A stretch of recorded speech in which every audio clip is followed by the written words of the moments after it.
And I hope you work on, I think I'm supposed to put in module descriptions.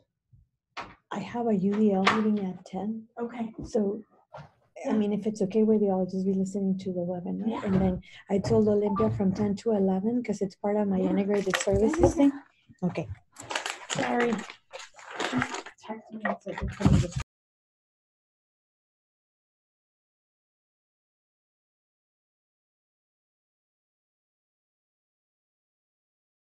Sorry. don't worry. Signal if you can hear my voice. Good. How are you? I can hear you. Good. Great. Good. All right. Okay.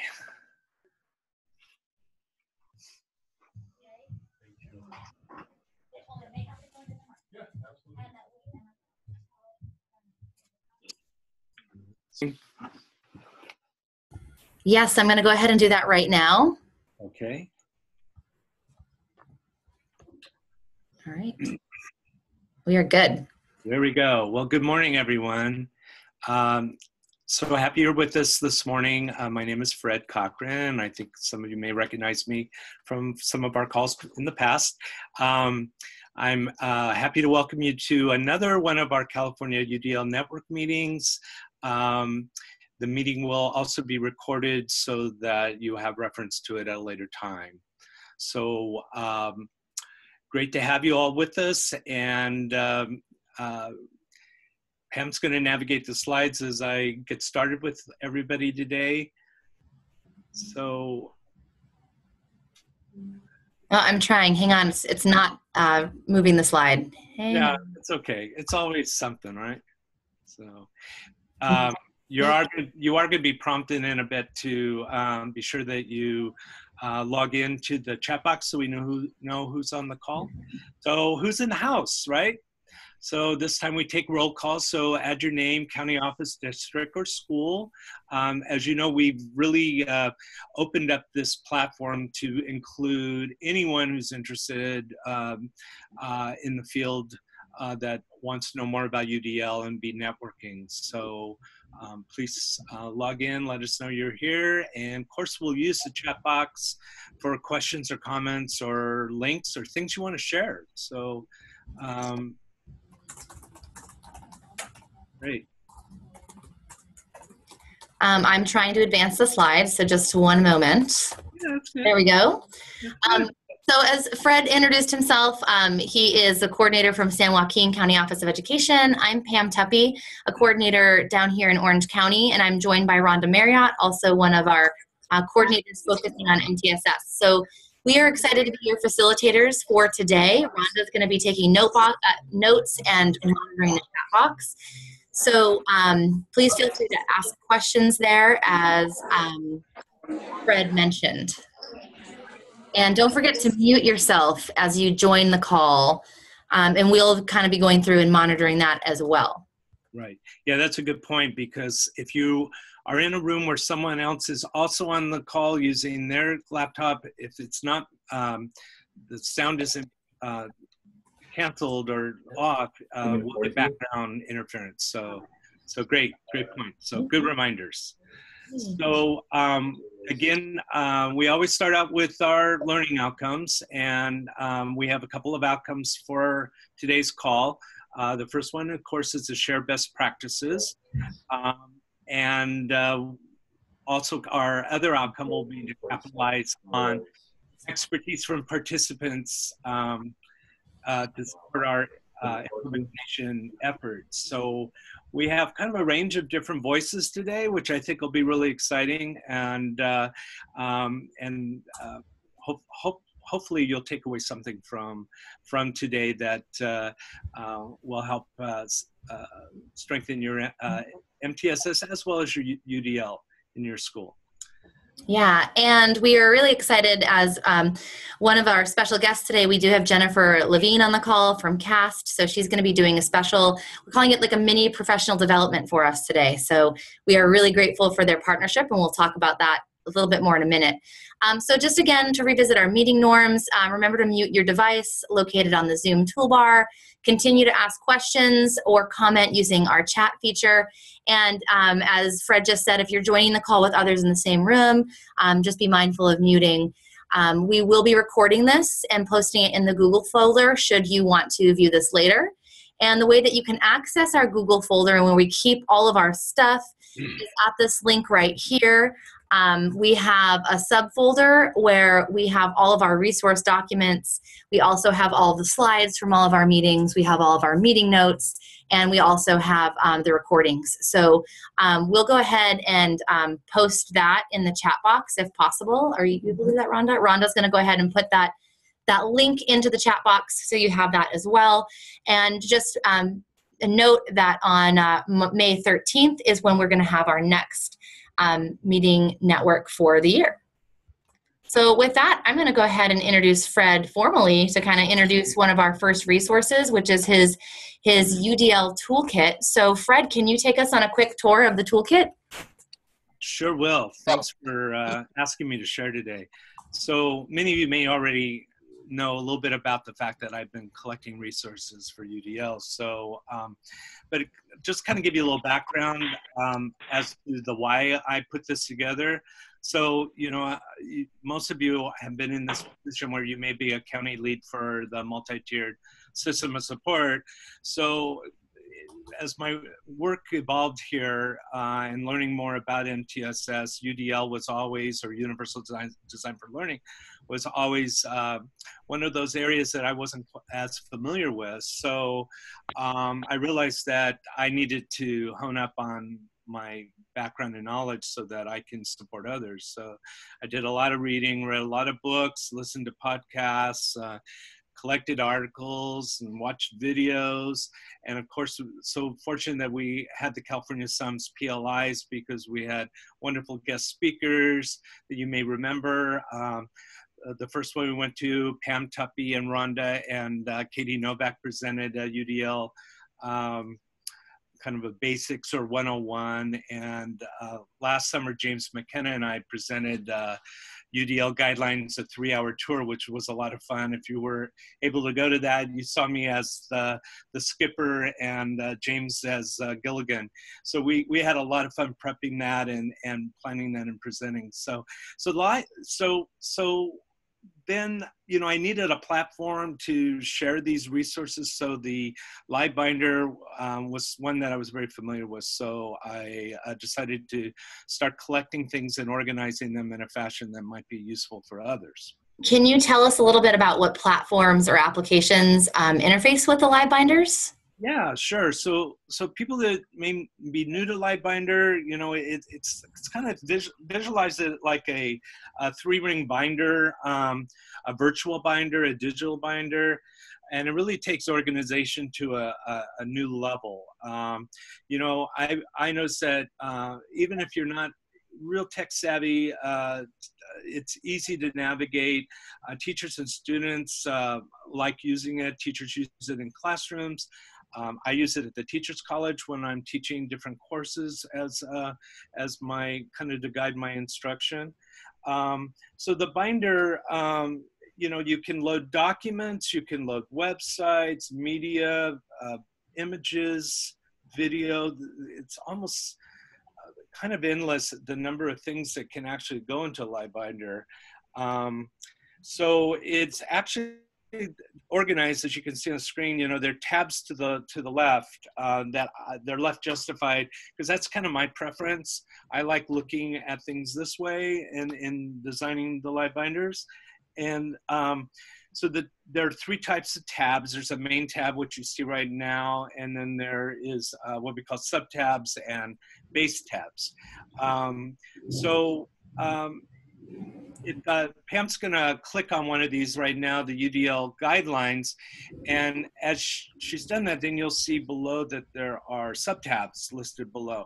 And the reason why I wanted to point this out to you today is because the more I've been working in UDL, the more I've wanted to act more like, that present things in a UDL fashion, or so that I'm not just delivering information in one way. So as I started investigating the guidelines, as you all have,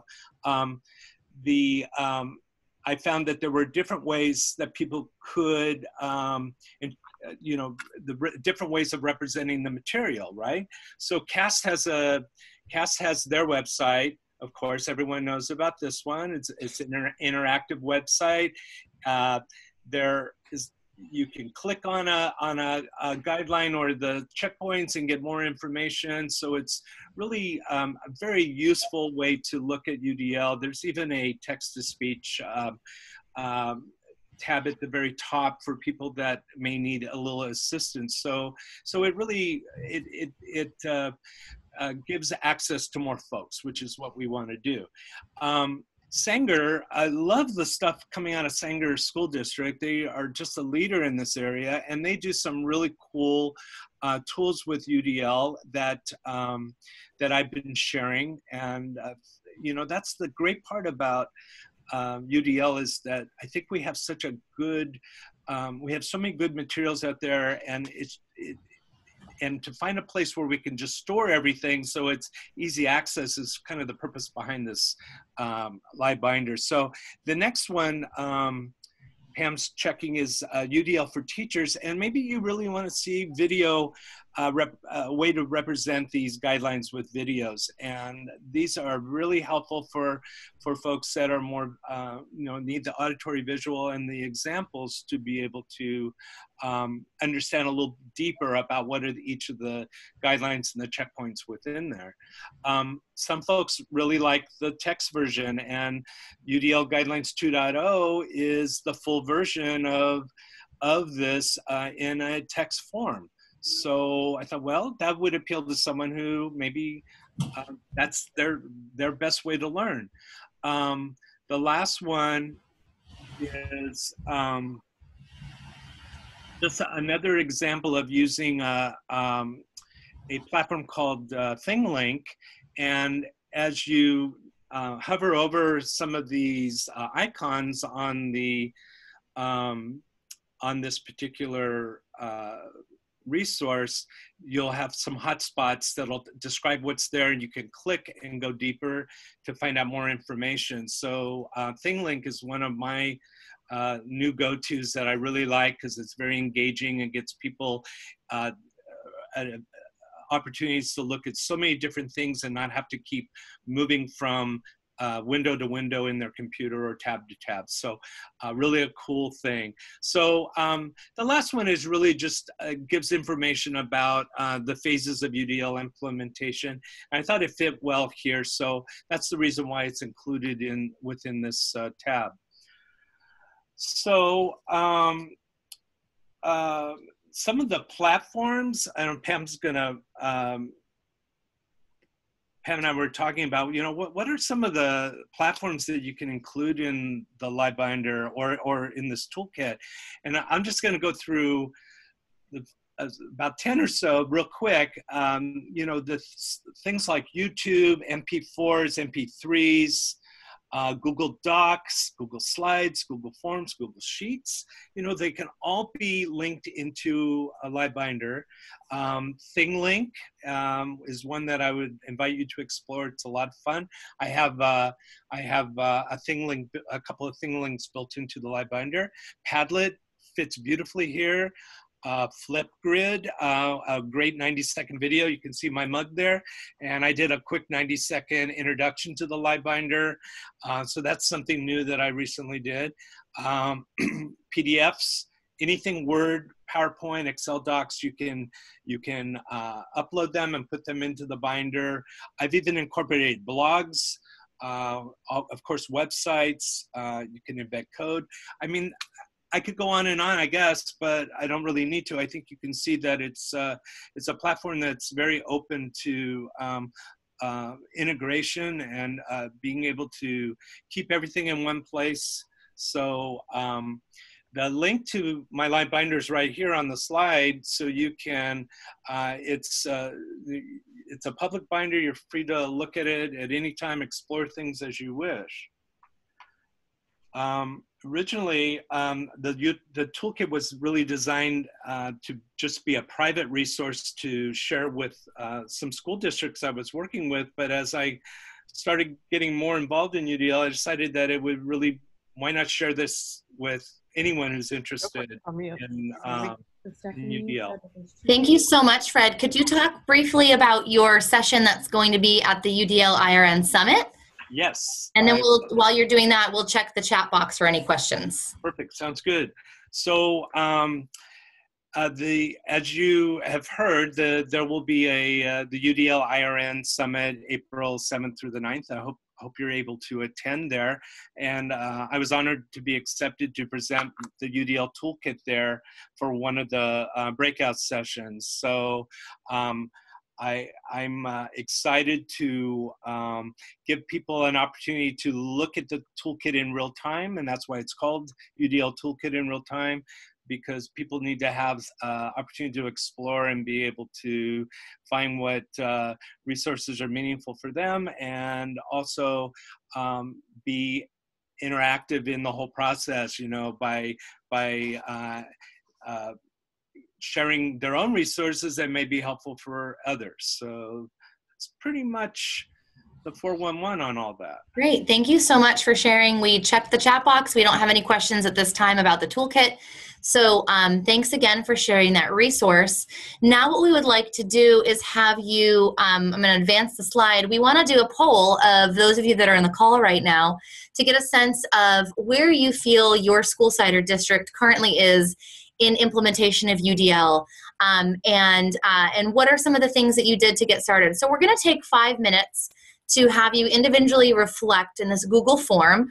I'm going to go ahead and click on it so you can see what we're going to be asking you, and Rhonda's also posting the link in the chat box. But essentially, we're just asking you to describe your current level of implementation using the terms that we use when we're talking about our MTSS implementation as well. And then just really briefly describing what were 2 to 3 of your initial UDL implementation steps, what have been 2 to 3 of the biggest barriers you faced, and how could the UDL network support you moving forward. So the goal is to just kind of get a sense of where you're at, and then what we're going to do near the end, if we have time, is just maybe look at what the spread is in terms of our levels of implementation. And then what we'll do between now and our meeting in May is really look at this data to identify, as a state, what are the things that we're finding easiest to put down when we're laying the foundation? What are some of the barriers that we might be facing across the states in our various regions? So if you could do that, that would be great. We don't have any identifying information in terms of what school or district you are from, so this is completely anonymous. But we do want to just get a sense of the patterns from your region. So I'm going to go ahead and mute myself, and we will come back together in about 3 or 4 minutes and move on. So thank you so much. Please enjoy your quiet processing time to fill out this poll.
So thank you to those of you that have been filling out the survey. We see that most of you are pretty much completed. So we're going to go ahead and shift on to having Fred introduce our next speaker.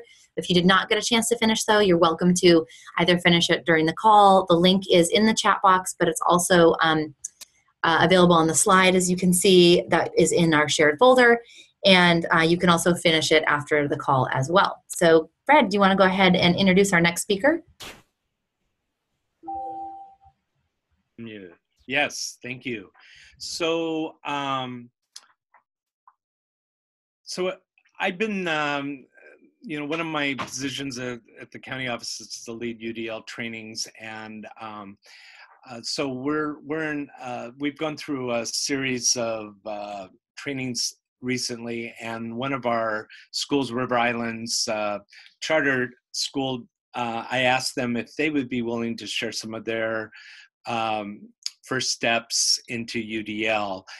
They consistently have brought a team to all of our trainings and are really doing a lot of great work there. So Michelle Crippen and Ambrosia Lobo, I believe, from River Islands is on the call. Yes, hi. Hi. So Pam, can you advance one more slide? So their UDL First Steps is what we call this, and their website's listed here. So I'm going to turn this over to Michelle and Ambrosia, and they're going to share some of the great things that are happening there at River Islands. Awesome, thank you. So Michelle actually just had to step out. Oh, never mind, she's back. So it's our time. You want to start? I can start. Hi. Hi. We have Ambrosia Lobo here. We're both from River Islands Technology Academy, and we are just at the beginning stages of getting our feet wet with UDL. We put a team together of myself as an administrator, and then we have Miss Lobo representing one grade span. We have a teacher for every grade span, as well as a teacher who represents intervention. And that team has been going to all of Fred's trainings, which have been wonderful. And we have been working and collaborating together on our own knowledge, making sure that we have a solid understanding, and then developing a plan to bring it back to staff. So we have had 3 or 4 sessions now with our staff where we've brought back what Fred has shared and with our own teachers. And so with that time, we have let them dabble in developing lessons for UDL. We had them look at the barriers and identify their own strengths, as well as the barriers for their own grade level, and looking at what are some of the options to overcome those barriers to UDL. And it's been really quality time. We even used Fred's elevator speech and had each grade level develop an elevator speech so that they could quickly summarize what is UDL if they had to share it with someone else. And then Miss Lobo's teaching 3rd grade, and she's probably a little bit ahead of our staff in her implementation level. I'll let her share some of the things that she's done with her students. Yeah, so personally for me, it's kind of been an evolving interpretation of what UDL is. It started off, I was like, okay, it's differentiation. And then I was like, oh, nope, not quite UDL. And then I was like, oh, it's choice. And then I was like, oh, no, there's choice involved, but that's not exactly what we're going for. So this has really been my year of trial and error and trying to establish what UDL looks like and how it changes the entire culture of a classroom. So I'm really excited for next school year and being able to start it from the get-go. But this year, it's really allowed me to see how UDL, basically at the core of it, it's good teaching. And so that has been how I've tried to convey it to the grade level span that I'm working with. Because we have extremely motivated teachers at our site who really want to do what's best for kids. So as an educator, it's often challenging when you have just one more thing to add to your plate, and it can feel kind of overwhelming. So with us, it's just been kind of making sure that we frame it as this idea of making sure that we're emphasizing the planning and the preparation in order to allow all students to access our curriculum and our standards. And then this alleviates some of that remediation that we would have to do. So with me, so what I started with is just really making sure that I knew my students and that they also knew themselves as a learner. So, I mean, I quickly just was able to find an online survey that my class took, and they were able to decide what kind of learner they were. And that was really cool. And so they know that I'm an auditory learner, and they know they can tell you what kind of learner they are. So I'm really trying to make sure that they advocate for themselves. And so throughout, basically, I think from the last 2/3 of the school year, we've been doing a lot of like reflecting on how different strategies help each student. So for example, we did a lesson on kilograms versus grams. And I had 2 different ways for students to access the same assessment, the same exit ticket. So it's not changing the task that I want them to complete, but it's giving them different choices to reach their learning style to still show me their mastery of that content.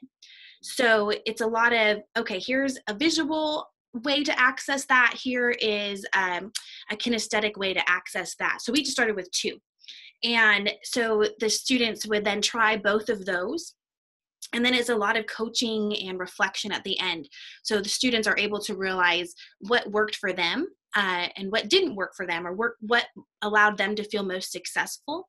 And overall, with everything that I've implemented that is surrounding UDL, I've seen tremendous success with my students, not only with their confidence, but also with their engagement and just with their overall performance. I see kiddos they're eager to learn, they're excited to learn, and they feel almost like a sense of pride, I guess, when we approach different content, and they're not so afraid of it. So that sounds so great. It's so wonderful to hear kids learning how to, you're guiding them to become expert learners, and that's of course the goal of UDL. So do you have anything in closing you would like to mention today? Because we of course, anyone having any additional questions for River Islands Technology Academy, please add those to the chat box too. So any other closing thoughts from Michelle or Broja? I think one big takeaway from our team was the difference between UDL and differentiation. Our staff does a lot with remediation and differentiation kind of on the back end. And we've had a real emphasis that UDL is more in the planning phase before the instruction actually happens, making sure that everyone has access and engagement from the start. And so that was a bit of a mind shift. Right. Great. Well, this has just been wonderful for you sharing with us. Sorry, can I also add one thing? Sure. I'm reading some of the comments, and but this is something that we also, someone wrote, if they think it's good teaching and they consider themselves a good teacher, then they're not going to be motivated to change. So this is why we had teachers first look at the barriers and identify what they're experiencing without giving them the solutions. So they just highlighted, and so every grade level had highlighted barriers. So then obviously there are things that we need to improve and adjust in our classroom. So then we were like, oh, well, here, you're experiencing this. Here's a UDL solution for that. So it wasn't so much, looking at them and saying, oh, you're not a good teacher, but it's like, hey, look, there's room for improvement. We all have things that we need to improve. And so here's some UDL ways to do that. Right. Well, I want to thank you both so much for contributing today to the call. And I can't wait to hear more stories from River Islands and coming and visit the work you're doing. So thanks again for joining us. Thank you for inviting us. Great. Okay, Pam. Right. Thank you so much. And so thank you again for that great dialogue in the chat box, and Michelle and Ambrosia for noticing that comment and responding. There was another comment about, how do we address teachers that are thinking that UDL is just good teaching, and how do we respond to that? And actually, it's a great segue because Jennifer Levine from CAST was starting to respond to it in the chat box, which is a great segue to her session here for us, where we're really excited. She's the Director of Professional Learning at CAST, and she is very closely involved with the work that is happening in California, her and her collaborators at UDL IRN. And we are so fortunate that she's going to spend some time with us, helping us kind of think about how are we dealing with our school sites and districts when we're talking about first steps, and how do we address barriers, and really kind of moving us forward in that conversation. So I'm going to stop sharing my screen, and she is going to take over. Hi, Jennifer. How are you? I'm good. How are you? Good, thanks. I'm looking for, hold on, let me try and figure out how to share my screen here. So if you go down to the bottom, you see that little arrow. There you go. Yes, thank Perfect. you. Great. Take it away. So give me how much, it's whatever time you're there. About 20 minutes. You got 20 minutes. We'll give you a 2-minute warning. We'll chime in. Is that okay? That sounds perfect. Okay. So I am just going to talk really, really basic, kind of your first steps at planning implementation. And what I would love is for those of you who are already implementing, to kind of throw into the chat box ideas and suggestions that you have. And for those of you who are just starting on the implementation journey, I know everyone here probably knows UDL deeply, but hasn't necessarily been involved in implementing in a school or in a district. So if you have questions or kind of barriers that you're coming up with, instead of my trying to anticipate what they were, I just was hoping that everyone would throw ththings into the chat box. So please do that as we're going. You'll see at the bottom of the screen is a bit.ly. You can open that or not as you please right now. I just had a couple of resources linked in here. So if you want to be able to click on the links, you can open the bit.ly. That'll stay on the screen for the next 20 minutes. So you don't have to rush to do it at this exact second. So welcome, my name is Jennifer Levine. I am the Director of Professional Learning at CAST. So one of the big components of my job is helping schools and districts and states begin to implement UDL. It's not letting, there you go. So we actually have our own slightly different phases of implementation from MTSS, although you'll see we have 5 phases, but basically they overlap pretty well. And the first phase that some folks tend to skip is the exploration phase. And I want to really emphasize the importance of this phase. Often what happens is there'll be a, one of you all will learn about UDL and get super excited about it and say, this is what my school needs. And they'll try to bring it back without necessarily having built the foundation that's necessary to really allow UDL to thrive and to grow in a setting. And so the first thing that if you guys are in the process already of implementing UDL, that I want to encourage you to maybe go back and do if you haven't already, is to ask, is UDL the answer to your question? And UDL, we don't think of as a goal in and of itself. And yet so many times we see schools who will say, that this is what we're doing this year. We're implementing UDL. But I challenge you to step back and say, look at some data, figure out what is a problem that we're trying to address in our school. Is the problem that there's an achievement gap between regular education students and special education students? Is the problem that our 4th graders are really lagging behind on their math test scores? But to really figure out something, whether it's big or small, that you're hoping to address during the school year, and then to ask the question, will UDL help to solve the problem? So to do something like totally horrible, and presumably that's not going to happen if your problem that you want to address is that we have too many special education students in our school and we want to get rid of them. UDL will not help you to address that problem, right? And presumably there's some that are less egregious that, that UDL might not help you to address either. So that's the first step.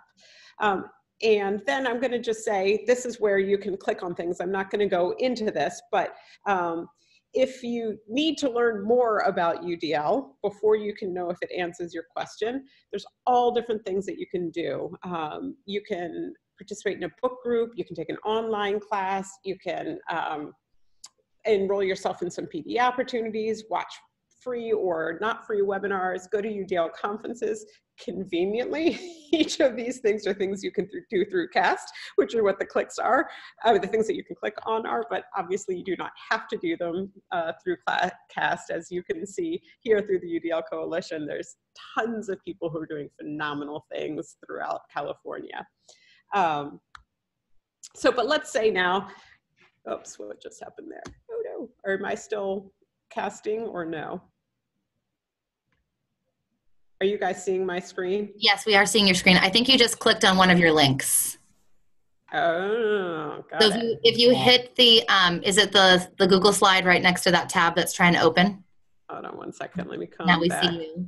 Now you see me. And while you're pulling that up, we're working on pulling the data from the survey we just did so that we can paste all of the barriers into the chat box so you can kind of see those as you're going through too. Oh, great. Okay. So go back down to the bottom where it says. No, I'm not seeing. Oh, I see where it went. Okay, got it. Hold on.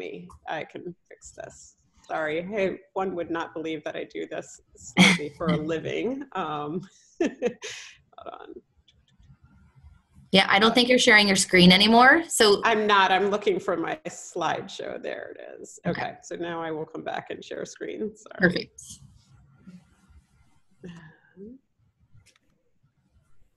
There you go. So let's see if that worked. Can you see now? Yeah, yep, there you go. Okay, fabulous. Sorry about that, folks. Okay, thank you. So try again. So if UDL is the answer to your question, then really you want to spend a significant amount of time laying the groundwork among all of the key decision makers. So that may be, it depends on whether you're looking in a school or in a district, but who are the people who most matter that you want to be on board with this UDL initiative? And how do you teach them about UDL? And I want to just point out, don't forget that families are really important stakeholders.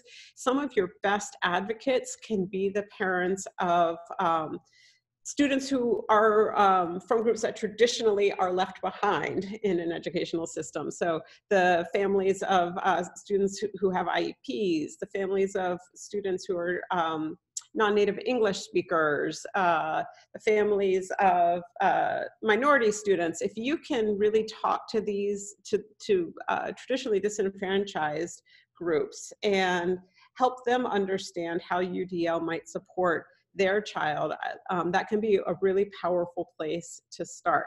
But then the obvious places with the principal and the superintendent, maybe a teacher leader, etc. And if you are a person who is knowledgeable about UDL, it's just helping them understand the broad brushstrokes of what UDL is and how it can support students in your school. I'm not actually currently seeing the chat, so let me try and pull that back up again because I want to see if there are any questions being answered. Well, I'll go to the end of the slideshow and then I'll kind of look for questions. Jennifer, just so you know, to access it, when you go back down and kind of hover, it's going to be like that orange box next to where it says share screen. Yeah, my bar is kind of messed up, which is why I'm not seeing it, but that's okay. We can let you know. We can let you know too when there are questions that have popped in there if you're not able to see it. Okay. I think once I'll eventually stop sharing my screen and then I'll be able to pull it up again. So, oops, so now I can't go backwards. All right, so am I in the right place? Yep. So once you have done, or actually while you are doing your coalition building, you want to start experimenting yourself. Have the people, if there's a group of people who are maybe particularly interested in UDL, start a team that maybe meets every couple of weeks to use one of those methods that I showed you earlier to learn more about UDL themselves and to start experimenting with it in their classrooms. It's really fun to have a group of 5 or 8 early adopters in your school who go and try UDL in their classrooms and then come back together every week or two to discuss what worked, what didn't work, what some concerns are, and really to challenge each other to continue learning about UDL. So I'm gonna skip this for 1 second so that I can eventually get off my screen share and then see the questions again. But if you are already in this phase, what are some challenges that you've been having? If you could start sharing those in the chat with me. What are some challenges that you're having? If you are past this phase or really feeling successful in this phase, what are some suggestions that you have for others, ideas that you can share with others? I would imagine that this first phase of laying the groundwork really could take up to a year, one school year. Again, there aren't everything, it depends on your own setting and how primed teachers and administrators are in the school, whether they share this mindset or if there's going to be a lot of work to kind of change thinking and mindsets. But I wouldn't underestimate the amount of time that you want to leave for this phase. The next phase then is the preparation phase. And during this time, if you are not the school leader, you are working very intimately with the school leader to make sure that he or she is trying to create a climate that celebrates diversity, where the vision for not UDL, but for how UDL can support a vision of inclusion and achievement, to make sure that that vision is really being expressed and pushed forward with the idea that UDL is how we're going to get there. The other thing that's really important is that there's a culture that embraces experimentation and even failure. I have seen and get a little bit stressed when I see UDL leaders who get very excited about bringing UDL into their school, and the first thing they do is put a UDL checklist into their teacher evaluations, and they have 31 checkpoints of things that every teacher is supposed to be doing at every moment of every day. And that really is not what UDL is. There's never going to be a lesson where you're doing every one of those 31 things throughout the entire lesson.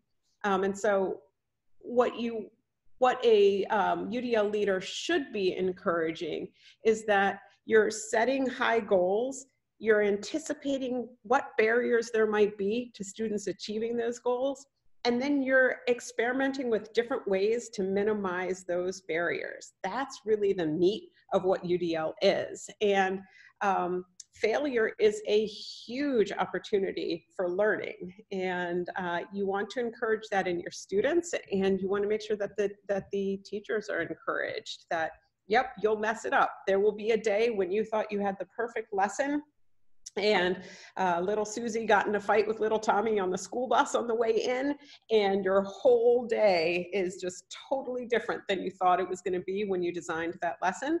And so what can you learn from that for future design?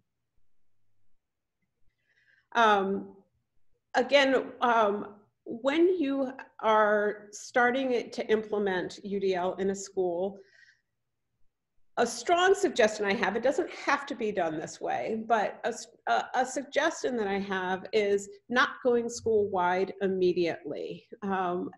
There's something to be said for the early adopters who want to take this on because they're excited about it. If you have these excited folks who are experimenting with UDL in their classroom and who over the course of a decent amount of time are really deepening their craft, then the folks who were on the fence beforehand may be able to go into a classroom and say, oh, this is really cool. I like what I'm seeing in this new classroom. Maybe I'll try some of that. And even the naysayers who are like, absolutely not, I don't want to do this, if they can go into a classroom and see that this different way of teaching is really successful, there's a much bigger chance of building buy-in that way. And then just the last thing that I'll say is if you are still in this preparation phase where it's a small group of people who's learning about UDL, I can't overstate the power of doing something like instructional rounds as a way of really learning about UDL and supporting each other. So I'm going to assume that most of you have a general concept of instructional rounds, but just a quick overview. The way we do instructional rounds at CAST is, let's say I have this group of early adopters. There's 5 to 8 people in my school who are really excited to learn about UDL. Those 5 to 8 people go and observe each other's classes. There's not outsiders coming in, and they are not going in to observe outsiders' classes. They're observing their own practice. And then you go into each classroom for 10 to 15 minutes, not very long. Go see all of your peers teaching, and then you all come together to start looking for what are some trends we saw across all of these classes. What are the things that we as a team are really doing well on? And then to start thinking about, great, here is where we are really successful.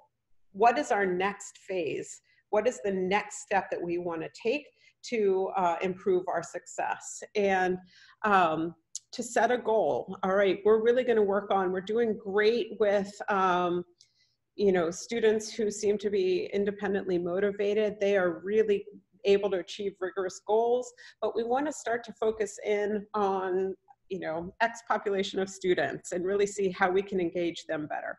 And to spend some time then working on trying to engage that X population, whatever it was that you decided is your next step, and then to do rounds again, maybe 3 months later, to see where have we been successful, what changes have we seen, and now what's the next step. So I'm going to stop sharing my screen right there. Oh, actually, before I stop sharing my screen, if you do want to reach out to me, I would love to talk with you, answer any questions that you have. My email is jlevine, Levine, @cast.org. And so let me now see if I can stop sharing. My bar moved to the top is why I couldn't see it. There you go. So maybe I don't have to. Let me see if I can see the chat and I can leave that up there. Still not seeing. Oh, I'm wondering if I can just share my screen. Oh, no. Okay, I can stop sharing. I can now see the chat. So do you want to share your screen or do you want me to? There, okay, so that's my screen now. Excellent. Beautiful. Much better. So sorry for the technical difficulties. No, that's okay. We always have them in any setting when technology is involved. It just is the reality. It's predictable variability, right? Exactly. So we had a number of themes come up that you have already kind of addressed in some of your presentations. Sorry, I look like I'm leaning off because I'm looking at Rhonda's computer. But we had some patterns related to funding for training and support to sites that want to move forward, collaboration being a barrier when you're trying to get districts within a county together, finding time to focus on UDL with a full workload, identifying quality resources to share with specifically a focus on EL, release time for PD, buy-in across the district. That I think that you really focused on that one. Linking UDL framework resources to evidence-based practices, and then collaboration time. So those are some of the. You're making me work for my money here, huh? Okay, yeah, just pick one right now. So those are some of the themes, but maybe what we can do is if people had anything additional, they could add that in there. Great. Well, let me just start right at the top.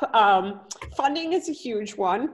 I would suggest that if funding is a big issue and you just want to start at the beginning, doing something like a book group is a great way to get started. You can buy one book. I won't tell anyone if you Xerox it, or even better yet, check it out of the library.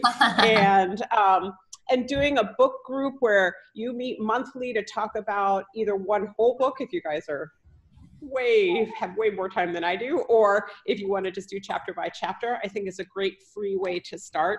I also think doing instructional rounds with each other is a great free way to start. And I can give you some tips on how to do that without having to pay for subs, if getting subs is an issue.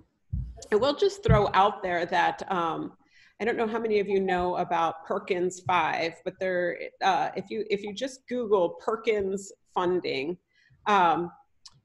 Perkins provides money for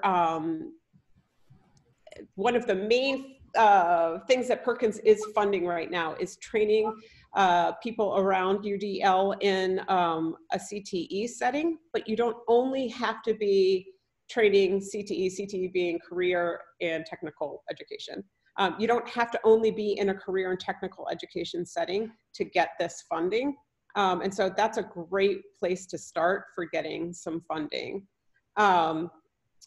If you want the tips for the instructional rounds, feel free to reach out to me individually, because that'll probably take more time. Well, and I would add that if people are interested in that, perhaps they can, when we send out a survey, they could indicate that or indicate it in the chat box, and we can maybe add it to our agenda for May even.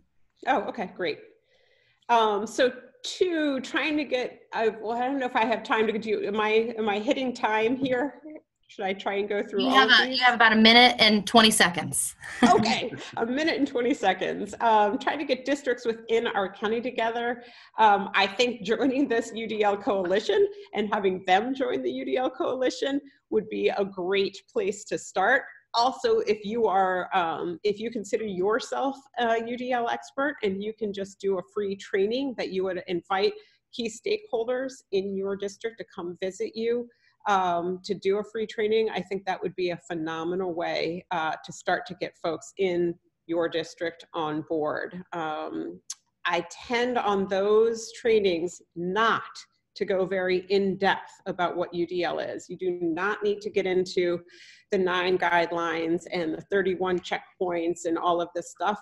I think the best place to start with getting people in your district on board is really talking about the mindset shift that goes with UDL. So for example, we talk about the fact that the barrier is not in the individual student. The problem is not that little Susie wouldn't sit still. The barrier is in the design. The problem is that the lesson was designed so that little Susie had to sit still, and to really be focusing on, and I'm sure you guys have seen, the images of the 3 little kids looking over a fence, but these really big, broad brush ideas about the mindset of UDL is the place to start when you're getting people on board. We will go through an entire 2-day training where we hardly even go into the guidelines at all. I don't think that that's usually a good starting place. So feel free, all the rest of those questions, feel free to reach out to me, Jay Levine. Thank you. At cast.org. So yeah. Thank you so much for your time. We really appreciate it. You actually will be able to see Jennifer again coming up in April, and Fred's going to talk about an opportunity to learn more about UDL, to participate in a CAST and UDL IRN event here in our state. Right. So pretty exciting that the UDL IRN International Summit, it is an international summit, is coming to California. I think this, according to James McKenna, I'm pretty sure he said that this was the first time it's been offered in California. Last year it was in Florida. But what a great opportunity right in our, right in our own state to be able to learn from the experts in the field. So if you're not familiar with the summit itself, you can see on the slide that The event is April 7th through the 9th in Burlingame. And the link is on the slide so that you can go directly to register for the event. It's growing in popularity, and we expect to have a big group there. We will even have folks like from our network that are going to be talking about the UDL coalition there. So there'll be times to share with one another and really make some new contacts with the movement that's taking place now. So the also, I can talk about this one if you'd like, because I'm Well, sure sure. you guys are not yet tired of hearing from me. Well, we had a little technical difficulty, again, predictable variability. We want you to talk about that one, but we had our colleague James McKenna recorded a pitch, and I couldn't figure out how to get out of my Google slide to show you guys. So let me just see how long it is. Oh, it's just 1:18. So we're going to have him pitch this, and then Jennifer will go have you talk about the next thing. So let's see if we can just play this. Sorry, I couldn't be today, but I'm James McKenna, and I'm really excited to talk to you folks about the UDL Implementation Research. Can you hear that okay? National Summit. First time on the West Coast. There's subtitles, multiple means. Okay, multiple means. Read the captions. Fantastic event. I know Yeah, I can't make it louder. In the Bay Area at Burlingame, right next to the airport. As you can see, the conference really kicks off the 8th and 9th with a special pre-conference sessions on April 7th. I'm hoping to make one of those. So please save the date, register. There's even a scholarship opportunity that there's still time to apply. It closes early February. So if you go to this website, summit.udl-irn.org, you can find out more about that. I'll be presenting, talking about UDL in the workplace. There's going to be panels talking about UDL in the California UDL Coalition. We're even going to have an in-person meetup where we're figuring out how the night of the 8th and getting more information out about that as soon as we can. So we hope you all make it. And be in the spring. Okay, excellent. So that's James McKenna, one of our colleagues from LA. And yeah, so I'll go ahead and go back to present mode. And then Jennifer, do you want to talk about the Sure. this exciting opportunity? So the UDL IRN conference that James was just talking about is a great place to go for networking, particularly in California. If you're still new to UDL and you really want to deepen your practice, it's kind of a whole smorgasbord of different topics, all having to do with UDL. The CAST Symposium is generally designed to be a much deeper dive into some particular aspect of UDL. And this year, we're taking a deep dive into looking at equity. There's so many of us use UDL as a way to address issues of equity, and yet we at CAST have questions about is it possible to UDLize inequitable environments? And if that is possible, if it is possible to UDLize something that is inherently inequitable, do the guidelines need to be changed? And so there will be a whole discussion around how UDL can be used for equity, how UDL needs to change to ensure that it's used for equity, and we are still looking for presenters. So if you feel like you can contribute to this conversation, would love to have the application closes, I believe, February 11th in that general, February 15th in that general area. So email me if you have questions about that. Thank you so much, Jennifer. And so we are just kind of going to wrap up the chat really quickly, see if there's any burning questions. We know it's 11 o'clock, so we want to thank you for your time. We are going to be doing this again on May 13th. So we are really appreciative of you. And please email any of us if you have any other questions, or if you have an idea or a model that you might want to share either at our May meeting or as we're planning our agenda for next year. So thank you so much. Fred, you want to say anything to close out? Are we good? Yeah, we're good. Thanks, everybody. Looking forward to hearing from you. Thank you so much. Thanks.